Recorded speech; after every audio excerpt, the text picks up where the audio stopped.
సమంతతో అందుకే విడిపోయా అంటూ చైతు అయితే ఒక సస్పెన్షన్ బ్రేక్ చేశారు. అసలు ఏం జరిగింది, ఆయన చెప్పిన రీజన్స్ ఏంటి?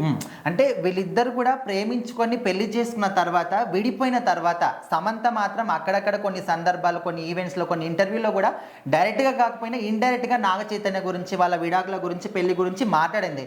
కానీ నాగ చైతన్య మాత్రం స్టిల్ ఇప్పటి వరకు కూడా ఎక్కడ కూడా సమంత గురించి కానీ, వాళ్ళ పెళ్లి గురించి కానీ, విడిపోయిన విడాకుల గురించి కానీ ఎక్కడ కూడా మాట్లాడలేదు.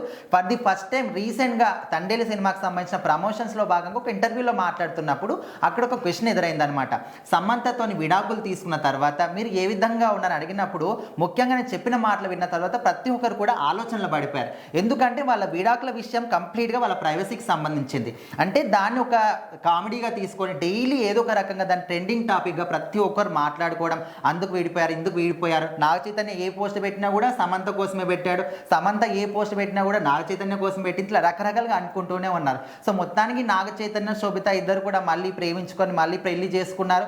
ఆ తర్వాత కూడా వాళ్ళిద్దరూ పెళ్లి చేసుకున్నారు, ఓకే. మరి ఇంకా కూడా సమంత నాగ చైతన్య విడాకుల గురించే మాట్లాడుకుంటున్నారు. సో మొత్తానికి దీని గురించి ఆయన రియాక్ట్ అవుతూ, మేము కంప్లీట్గా ఒకటే ఒక రోజులో మాట్లాడుకొని విడాకులు తీసుకున్నది కాదు, ఎన్నో రోజుల నుంచి కూడా మేము మాట్లాడుకొని ఇద్దరం మ్యూచువల్ అండర్స్టాండింగ్తో విడిపోయాం తప్ప ఏదో వాళ్ళు వీళ్ళు అంటున్నారని లేకపోతే ఒకటే రోజు తీసుకునే నిర్ణయం కాదు.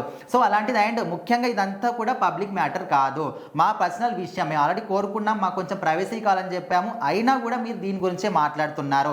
ఎదుటి వాళ్ళ మీద పెట్టే ఇంట్రెస్ట్, ఎదుటి వాళ్ళని నాశనం చేయడానికి పెట్టే ఇంట్రెస్ట్ ఖచ్చితంగా మీ ఎదుగుదల గురించి, మీ పర్సనల్ లైఫ్ గురించి పెడితే మీరు మంచిగా గ్రోత్ అవుతారు. ఇలాంటివి ఇప్పటి నుంచి అయినా మానుకోండి అనే విధంగా తను మాత్రం చెప్పాడు. సో మొత్తానికి ఇన్ని రోజులకైనా ఇక్కడ సమంత ఎప్పుడో రియాక్ట్ అవుతూనే ఉంది, కానీ ఇన్ని రోజులకైనా నాగ చైతన్య విడాకుల మీద రియాక్ట్ అయ్యాడు, ఒక క్లారిటీ మాత్రం ఇచ్చాడు. సో ఇప్పటి నుంచైనా మనం మాట్లాడవద్దు అనే విధంగా ప్రజలు ఆలోచిస్తారా, లేకపోతే మళ్ళీ ఇంకా వాళ్ళ విడాకుల గురించే మాట్లాడతారా? ఖచ్చితంగా కంప్లీట్గా వాళ్ళకే వదిలేస్తారు. అంటే ఇంకా ఈ టాపిక్ నుంచి చైతన్య గారు క్లారిటీ ఇచ్చాక ఇంకా వేరే వాళ్ళందరూ కూడా దాని గురించి తప్పుగా రాయడం, వాళ్ళ గురించి మానేస్తారంటారా? మానేస్తారంటే దాన్ని కంప్లీట్గా చెప్పలేం. సో ఎంతమంది వాళ్ళే చెప్పినా, ఎవరేం చెప్పినా, పెద్దవాళ్ళు వచ్చి చెప్పినా ఖచ్చితంగా వాళ్ళ గురించి ఏదో ఒక విషయంలో మాట్లాడుతూనే ఉంటారు. సో మరి దీనికి ఎప్పుడు ఎండు కార్డు పడుతుందంటే ఎవరు కూడా చెప్పలేరు.